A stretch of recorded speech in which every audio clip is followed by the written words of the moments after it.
Okay. I just titled the Biden administration prepared. Okay, I need you on the mic to see, make sure, check your levels. I really like this gun control hearing session. Testing 1 2 3. Testing 1 2 3. Oh, about just, I mean, honestly, they even buried all the kids, and then all of a sudden they're bringing in victims and stuff like that. Well, testing 1 2 3. Testing 1 2 3. Not even victims. They're just talking out their Testing ass. 1 2 3. Testing 1 2 3. Okay.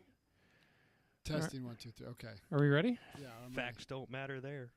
All right. Well, let me just pull up The TikTok. whole crux of it is going to be about the Biden administration, cabinet secretary not being fully prepared of what's going on. Yeah. So I'm just letting you know. All right. Well, we can kind of relate it to military about, how the chain of command kind of,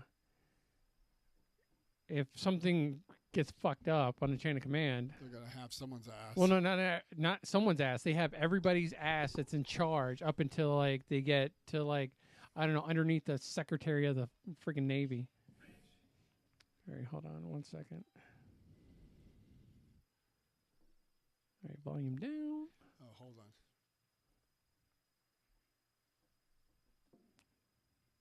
Why do I have 5 people? We're going to be talking about the president. Oh, yeah. Maybe it's good that we're doing the show after this. That way I can do my rant here versus on there. That's not a bad lineup. Yeah, but our show's a little bit more explicit. Okay. Are you ready? Hold on. We can't be like this motherfucker. Well, actually, we could. We kind of built. Are we live right now? Just so that you know. Yeah. Let's keep the language to a dull roar. Okay. But we could, because we have a, what's it called? We have Ubaldi reports declassified or for Patreon. So we can kind of get like really loose on that. All right, so let's do it there. Hold on. We could. We could. Well, it's just the the thing is, it's just like our rants could get pretty explicit. Well, no, it could, but also, like with John, it's all about like editing and costs and stuff like that. Okay. I mean, it comes down to it. I mean, are you live yet? Yeah, I haven't gone live yet. All right, we'll go. All right, how long does it usually take to go live? 3 seconds. Okay, so hit live, and then I will count down with it. Okay. So we're gonna go live in 3, 2. Hey everybody, this is John with Ubaldi Reports. The one news organization provides fact, not fiction, on global and global and national news. But it's coming from combat veterans who actually served their country. That we wanted to provide the facts to the American people and let you make the decision on what you think of it and what you want to do with it. So we got a lot of stuff to talk about. There's a lot of stuff in the news, especially what's going on with President Biden and inflation and gas prices and other issues that have come up today. So first of all, I'd like to introduce those who are on the podcast. We've got my co-host, Big Bad Joe Bitts, who served as a Marine combat veteran in Iraq, was unfortunately wounded in Iraq, but he's fine now.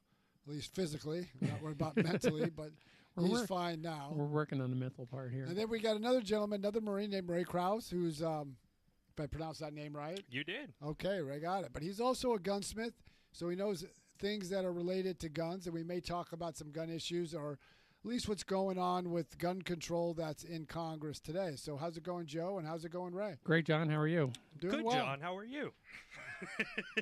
I am doing well. Motivated today. Yeah, I'm sure you are. Yeah, we had a good talking beforehand.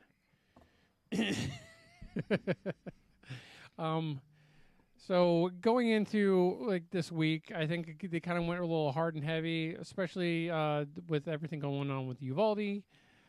But we also kind of touching on Supreme Court. Now, something happened just today. Yeah, there was a gentleman that was arrested for trying to break into the home of Justice Brett Kavanaugh, and he had a firearm. I think he had a Glock Glock 19, which is a 9mm platform. He had some burglary tools, and he's told the police, my job was to kill Brett Kavanaugh. because he was going to overturn Roe versus Wade. Well, everybody has to understand he's not the only one, though, right? Correct. But the thing is, that has set the tone. Because remember, there's been angst against the president and a lot of Democrats for not coming out against those protesting in front of the homes of the Supreme Court. Yeah, and then look where it got him. I mean, protest is in our DNA. Yeah. I mean, that's just part of who we are as Americans. You want to protest in front of the Supreme Court, scream and yell, go for it. Mm-hmm. You want to protest in front of the White House, the Congress, the downtown, more power to you. To me, once you go in front of someone's home, especially like Brett Kavanaugh, it's just the same thing with Amy Coney Barrett, they have young children at home. Mm-hmm. The children are innocent. Can you imagine someone screaming and yelling outside your home while your children are sleeping? They don't get it. That's their sanctity as their home, and now were given protection. So, but the president hasn't called out his supporters.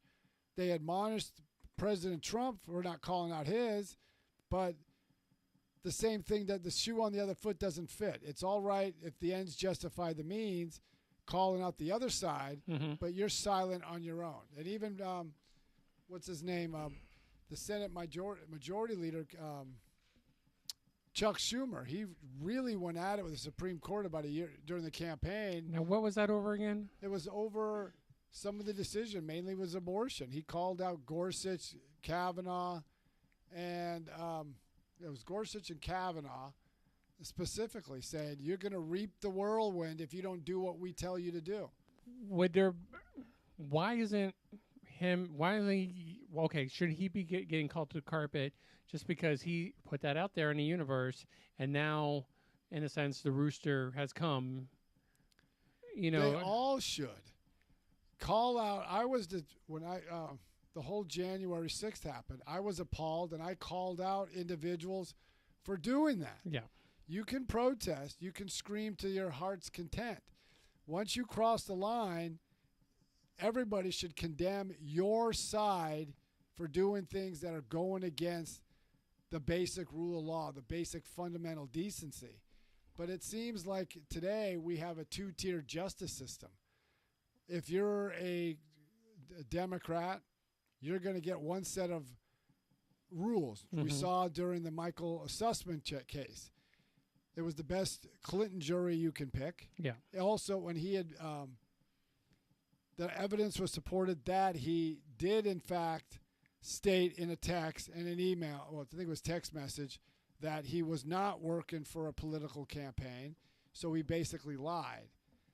And you even had James Baker, the White House, the FBI legal counsel, said, I didn't help with the investigation because that wasn't mine. That was theirs. So you're not helping the Justice Department because it's going against your friend?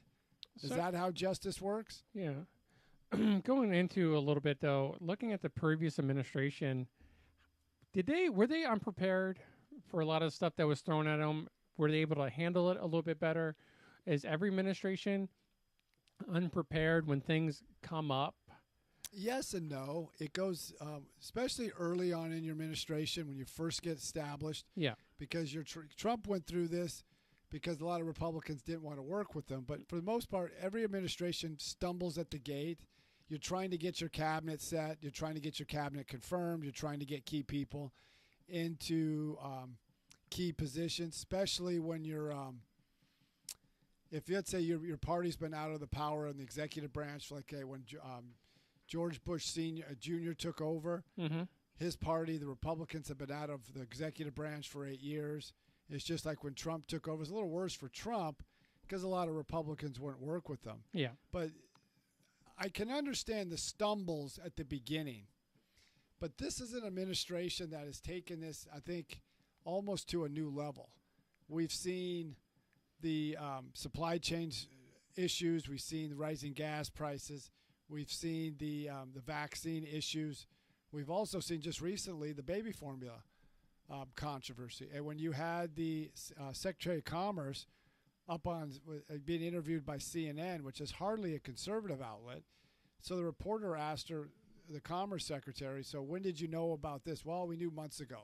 Well, was that April? Yeah, kind of around there. Well, then she's right off the next step. She said, I wasn't involved in this. Yeah. And then she said in the next breath, but we're doing good things. So, but every industry leader in the field said, we told the administration officials for months, beginning in the fall, there was a problem. All right. Well, and I got two things. Is the president on a need to know basis? Or like should our presidents in general on a need to know basis, like they don't need to know about this, they just need to focus on this until it comes up? Well, or is it well, you were in the military. All three of us were in the military. Yep. And when you're at a general officer level, and I was at a staff level up at that high, mm-hmm. they have something called CCIRs. It's Commander's Critical Information Request. Yeah. This is something that you will wake the general up at 2 o'clock in the morning. Okay. And it changes over time, but this is what happens. I don't expect the president to know every intricacy, every innate detail of every government. There's no way he can know that. Yeah. But that's where he has cabinet meetings and he asks these questions. Okay, like with the baby food formula issue, the FDA is in charge of maintaining these facilities, cleanliness, and all that stuff.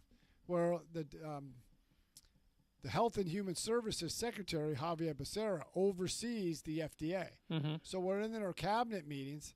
He goes around the horn, at least for the domestic side. Then he does the same thing for the national security side. And they get briefings every day. Yeah.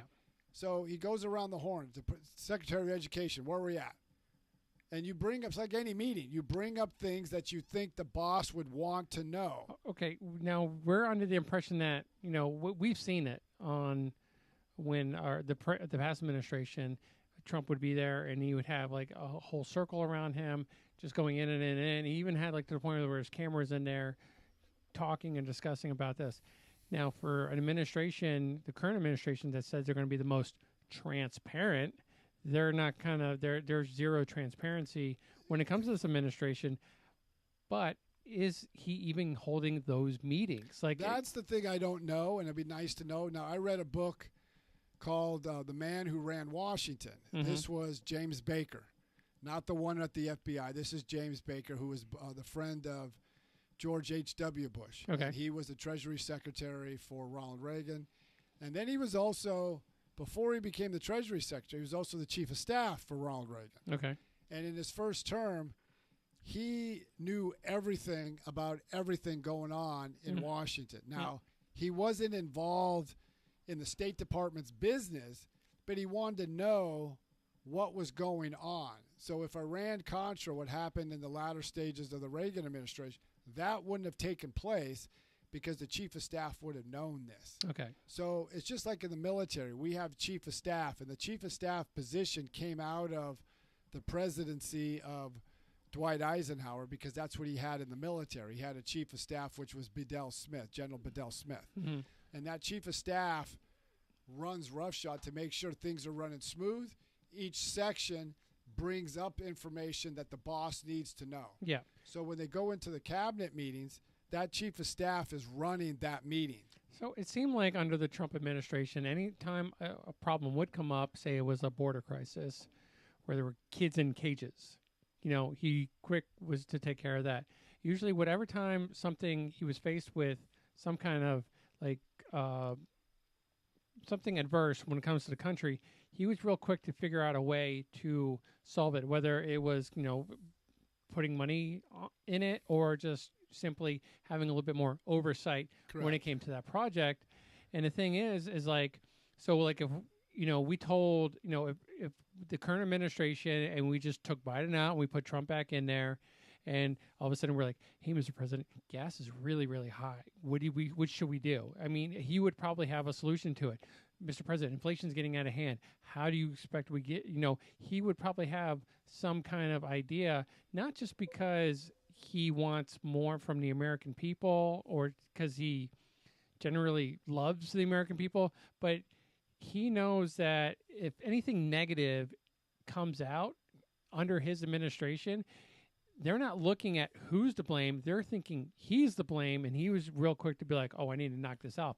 Is it going down into like the Biden administration where this is a problem. He just doesn't know about it. Well, there's a couple answers to your question. First of all, with Trump, and I would tell our listeners, take the rhetoric out. Yeah. Forget how he communicated, the bombastic. Okay, take that out.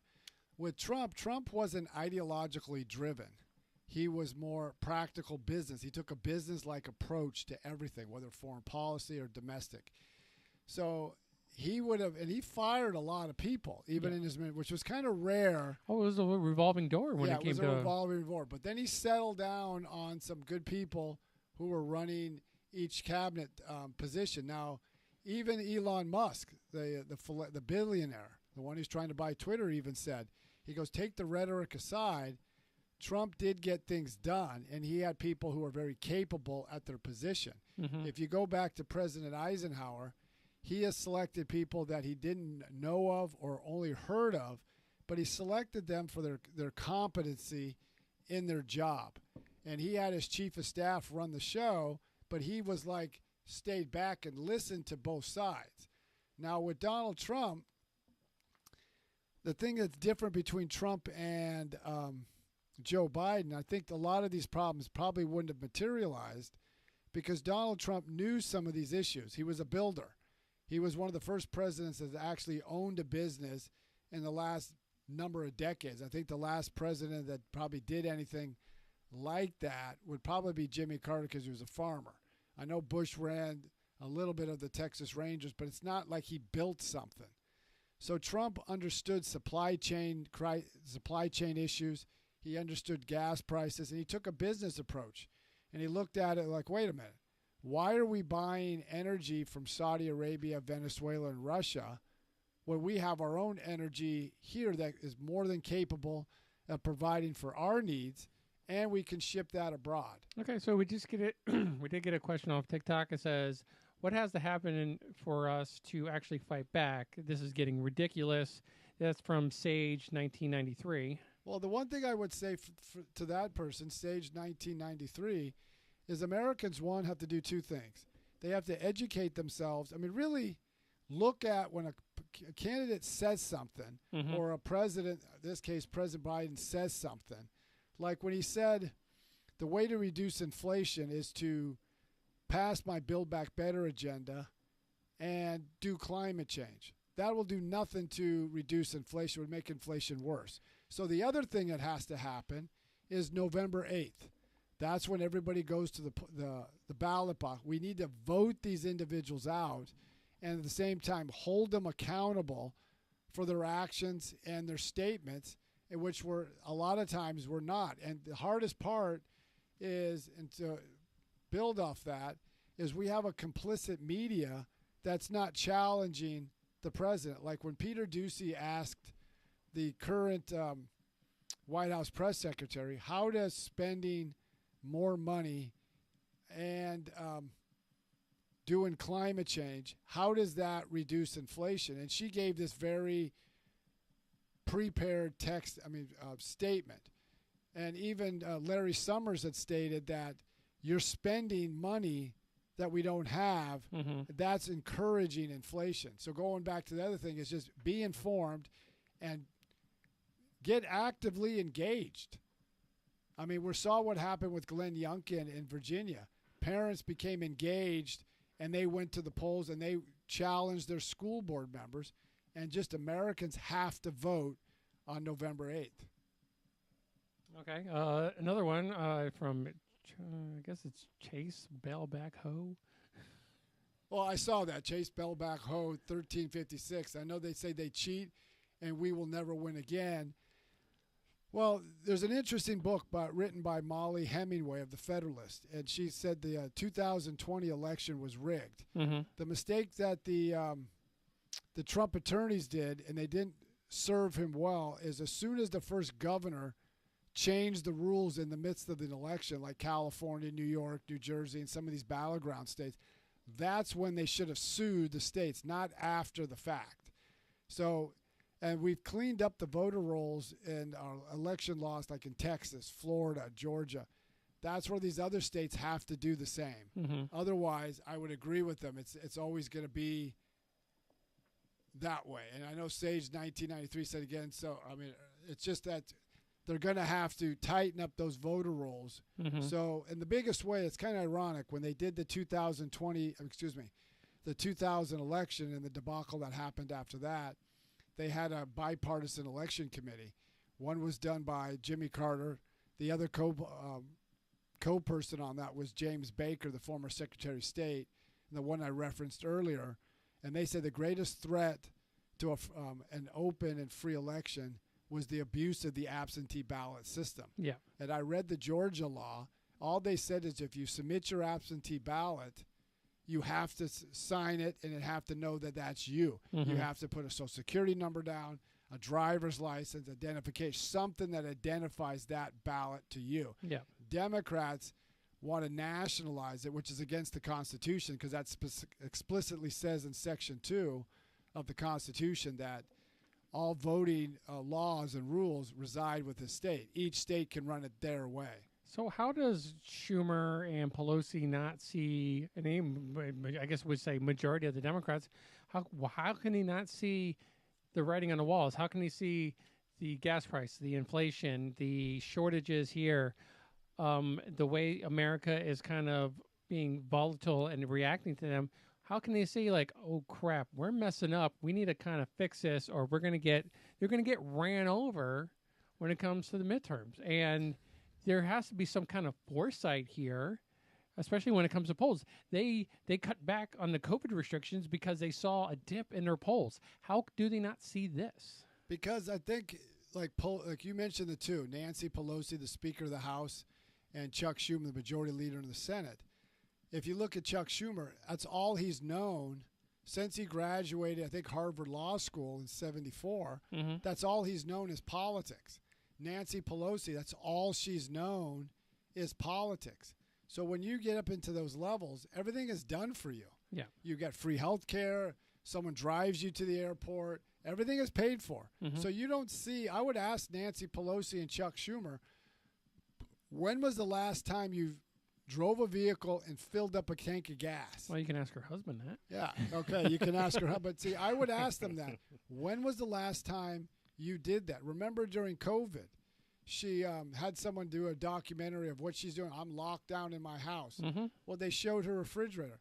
I would tell my listeners, how many of you have a $20,000 refrigerator? How many of you buy ice cream and have it shipped in from Texas because that's the only place that makes that brand of ice cream? Yeah, it was $18 ice cream. Yeah, too. so Must I be mean, nice. for a pint. So they're isolated. Well, here's an example.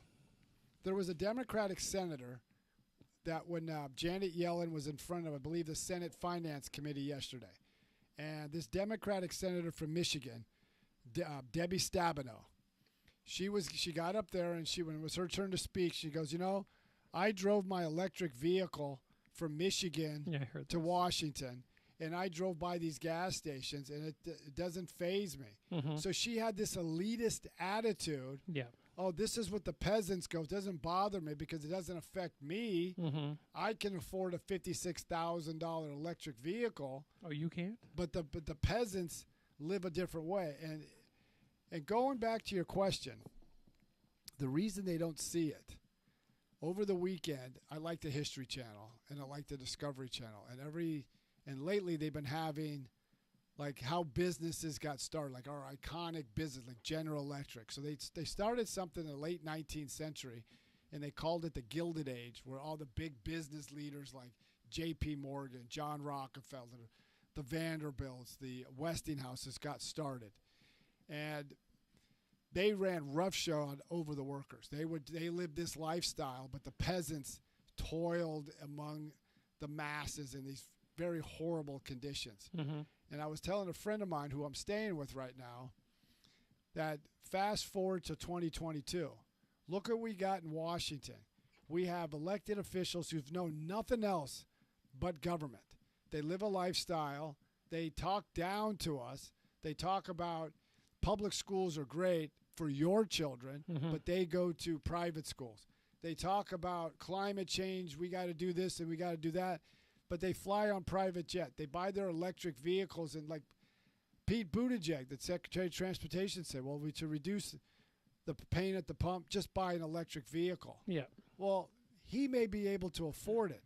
Most Americans don't make close to $56,000 a year, let alone buy an electric vehicle. So I want to maybe ask you a question. I think you're going to understand this term of reference because you're a bit of a historian and you probably know where this stems from. But when is America? When are they going to get to that let them eat cake moment? Well, in some cases they had, what you saw in New Jersey and in Virginia, where you saw the masses said enough's enough.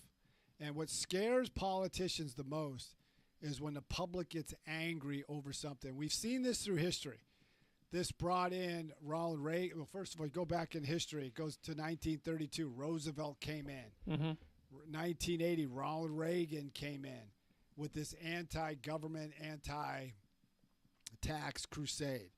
To a lesser degree, Barack Obama, hope and change, even though he became part of the establishment that he so ridicules. And then you got Donald Trump. Donald Trump, whether he runs in 2024, I don't know. But he could be the Barry Goldwater of the Republic, even though Barry Goldwater lost the 1964 campaign to Lyndon Johnson. But he ushered in, 15, 16 years later, the ascension of Ronald Reagan.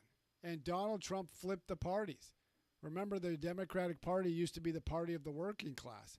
They're no longer that. They're the party of the tech, the academics, government workers, those who have advanced degrees. If you're a blue-collar worker, you work with your hands, you're typically going to be a Republican. And I think right now the masses are angry at the tone deafness of Joe Biden when he made the comment of 2 weeks ago that the rising gas prices is something we need to deal with to get to that period where we no longer rely on fossil fuels. So I think it's coming. It's just we'll have to see how big and how deep it goes. So I listened to a radio show and they were like, they kind of I think you might like this term of reference, but it's like you're always saying, oh, it's going to get worse before it gets better. And then they kind of chimed in, though. They're like saying, oh, no. It's going to get worse before it gets worse. Well, yeah, because right now some of the experts are predicting we'll be at $5 a gallon on average throughout the country by July 4th, $6 by Labor Day.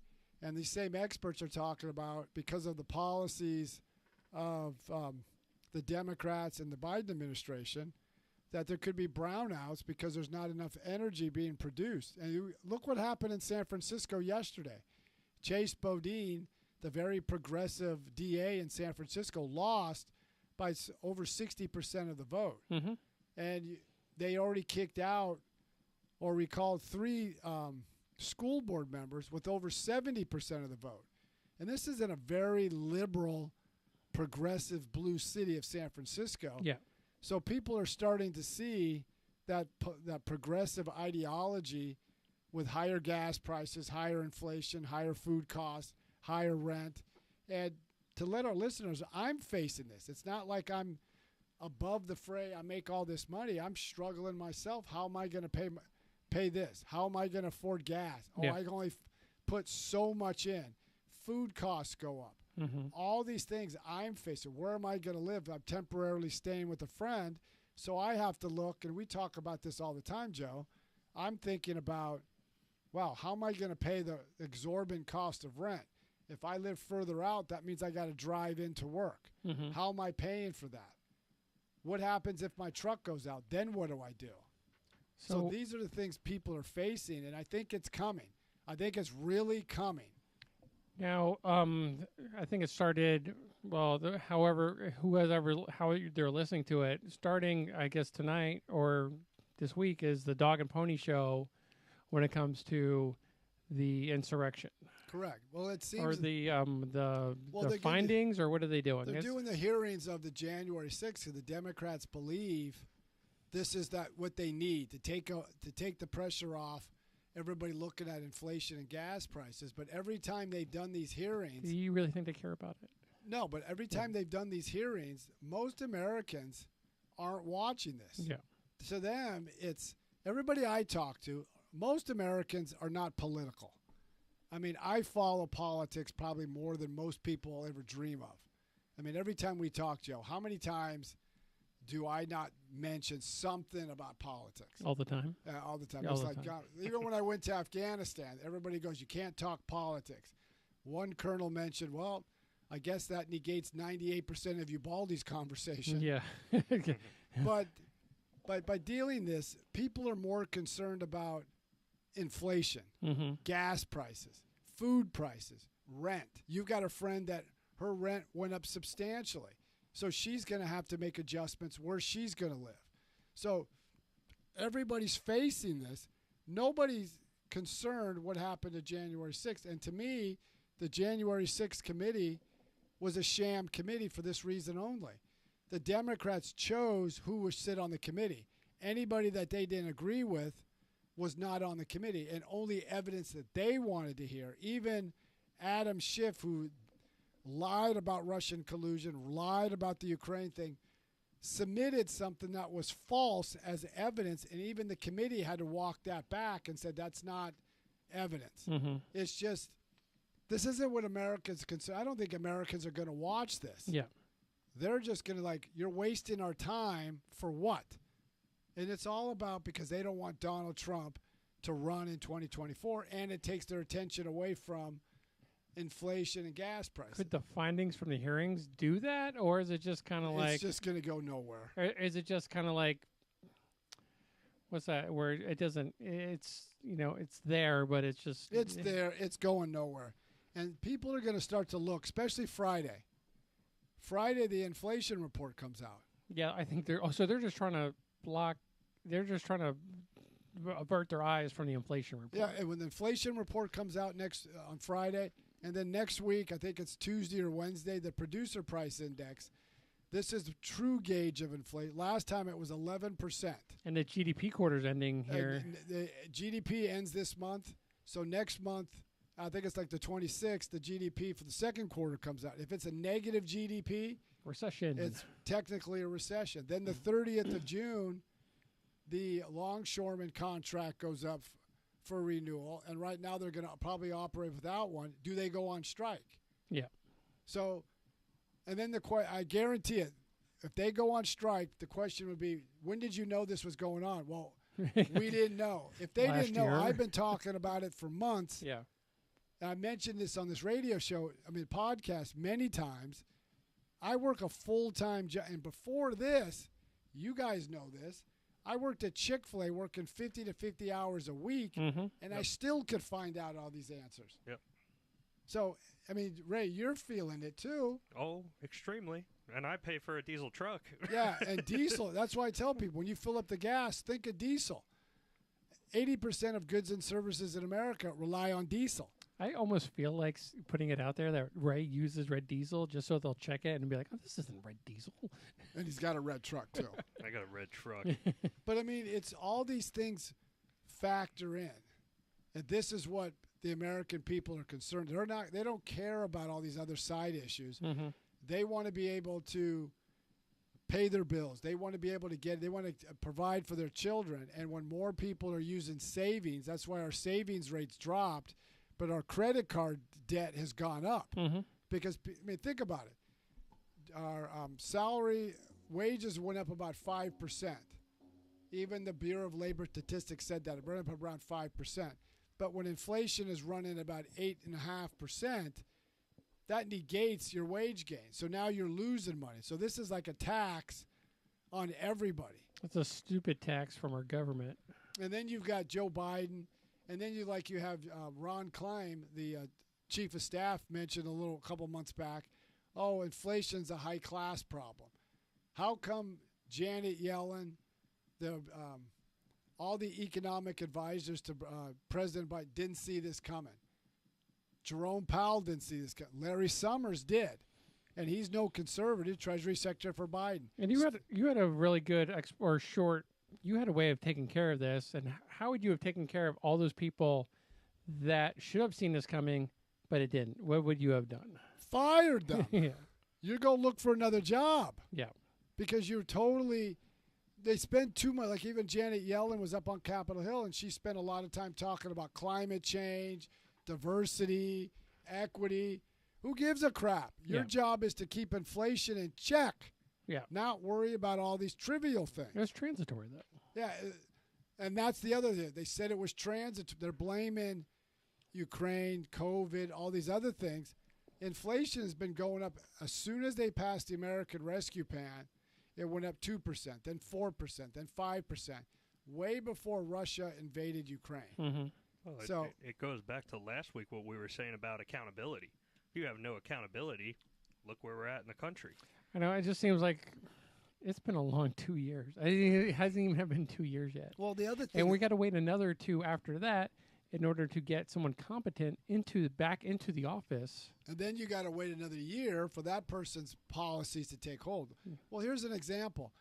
President Biden was in a I think it was a Political article, which is a left-leaning online news outlet, and he's complaining that his White House staff keeps walking back his statements, and he has to constantly remind them that he's the president. Instead of walking into the White House communications room, if you guys have a problem with the way I'm doing things, there's the door. Mm-hmm. But he doesn't do that. Yeah. Look at all the mistakes, like the border. Kamala Harris, the vice president, is supposed to be in charge.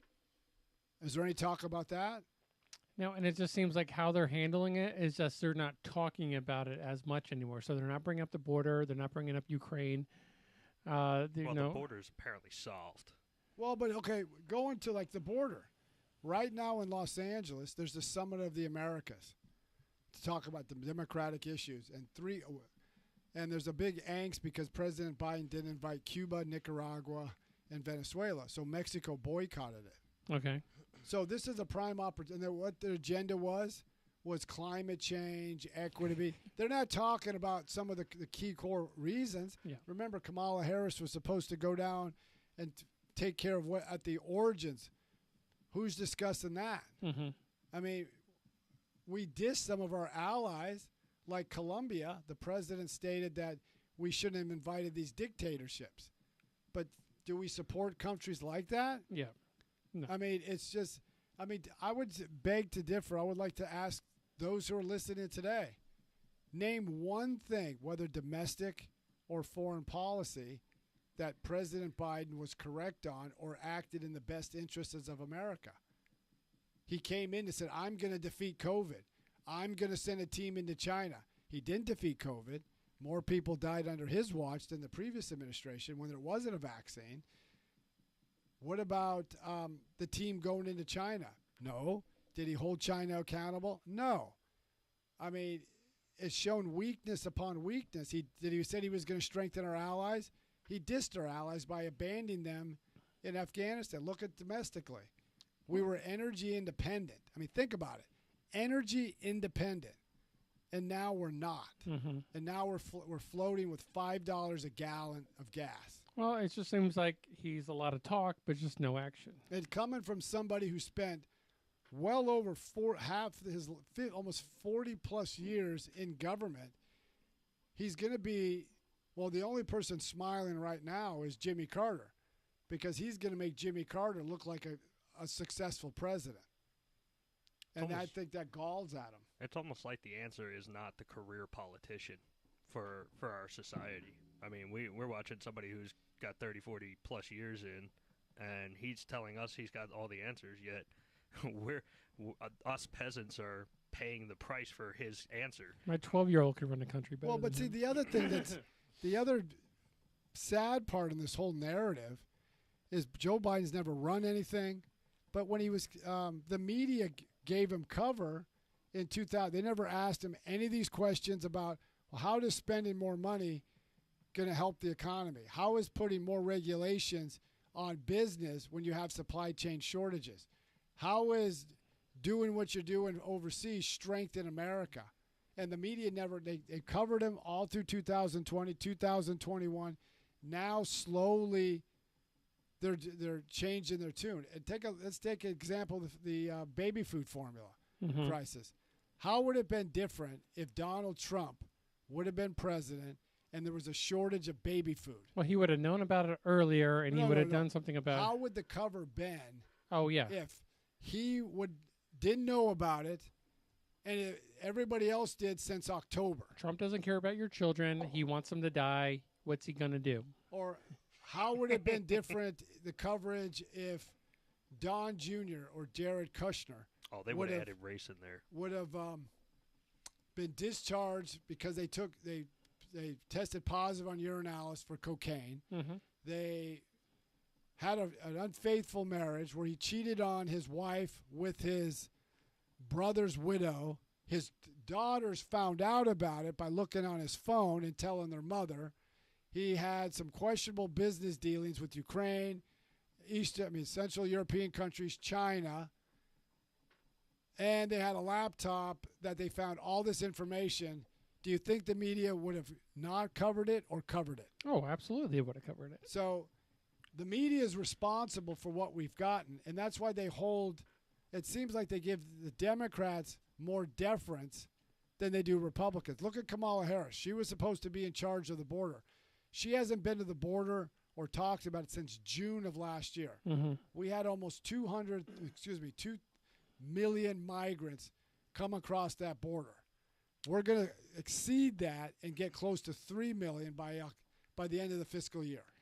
All right, so I just got word that just passed through the House is that they are going to increase the age from 18 to 21 when it comes to purchasing semi-automatic weapons. Yeah, I mean, I can see that. I'm good with that. I mean, I can good with that. The one thing I have a question on is, like when they talk about expanded background checks or like red flag laws. And Molly Hemingway of the Federalist made a good point. She goes, who's going to administrate that? What government agency do you trust? Do we trust the FBI, who spied on Americans, who lied about it, who altered evidence to get a surveillance warrant? What about the other ATF? ATF? Or what about all these other government agencies who had different issues of corruption and one-sided justice for one and not the other? Yeah. So these are all issues that have to be discussed and have to be played out. So we'll have to see how this goes. But, I mean, I can favor sensible gun laws, but not abolishing and doing some of these other things we're talking about. That did not get passed. Oh, it didn't? That did not get passed by a wide margin, and that only passed the House, and it did not get to the Senate yet. Which one was that? The House passed a gun control legislation for the age, and they're saying a wide variety. But that passed just 223 to 204. Well, because the question I want to ask our listeners, people are going to focus on, they couldn't even pass this. What else was in that bill? Because there was like 40 Democratic hold on. There was 40 Democratic moderate representatives sent a letter to Pelosi is saying, don't jam everything into that bill. Yeah. Just put some things like this one. I think everybody can agree to that. I think, like you had said on a previous podcast, that everybody can agree with, let's do the background check where the federal government and the local government agencies work together. And I work at a firearm agency or store where we sell firearms. And one of the things they need to do is juveniles. If a juvenile commits a felony at 16 or 15, why is their record sealed? So when they're 18, they're eligible for a firearm. Yeah. Well, maybe that should continue over into their adult. And that's one thing that needs to be talked about, because it's just there's so many things that are right there in front of us that if we changed or tweaked a little bit, I mean, in the grand scheme of all of it, we're giving up our right to privacy for a background check anyway. So it's just like, if we can see all this and an agency has the answers and can stop this right now instead of making it progressively worse, correct, I'd rather see it done that way, because I know I'm tired. I'm pretty sure everybody else in America is tired of being blamed for these shootings. And it's just like, that's not the root cause of it. There's other root causes. Now, I am going to say the reason why this will not pass is because part of this bill is also the ban of assault weapons. ban the sale of magazines that hold more than 15 rounds of ammunition. But the one thing I would like to see is let's focus on mental illness. And the other thing they're not talking about, and I've said this many, many times before, look at the destruction of the basic core family unit. I mean, right now, we got the administration potentially pushing an agenda that if he would ban federally funded school lunch programs in the various states until the states adhere to the LGBTQ initiative. So these are issues that people need to stand up. It's like, so you're going to deny children food because states don't want to push the LGBTQ agenda to children. Mm-hmm. That's what President Biden is saying. All right, John. So why don't we how does everybody get a hold of you? They can get a hold of us, and I do check it. You go to ubaldireports@gmail.com. You can go to any of our social media pages like Facebook, Instagram, Twitter, definitely TikTok, because that's where we seem to be doing our live streaming on. We're live streaming on other social media platforms. And you can just leave what you think about that and let us know what you think about Ubaldi Reports. We'd love to hear from you. And I do appreciate some of the questions that were put out there, and we try to answer them to our best of our abilities. So I'd like to thank our listeners. Thank Ray. Thank Joe for doing this. Eventually, we're going to really tweak this so we can do this. Our goal is to do this every day, 5 days a week, so we can get the best messages, especially as we go into the midterm elections. And ladies out there, I just want you to know that John is single. Okay, he is a very, well-built, he's a handsome man. He loves to talk politics. So you can reach out to him with ubaldireports@gmail.com. Let him know, try him out. He's a great guy. He's a great catch. He's pro-gun. I'm really sure that you will not be disappointed. So reach out to John. He needs to go on a date. All right. Thanks, Joe. All right, but till next time, keep listening to Ubaldi Reports.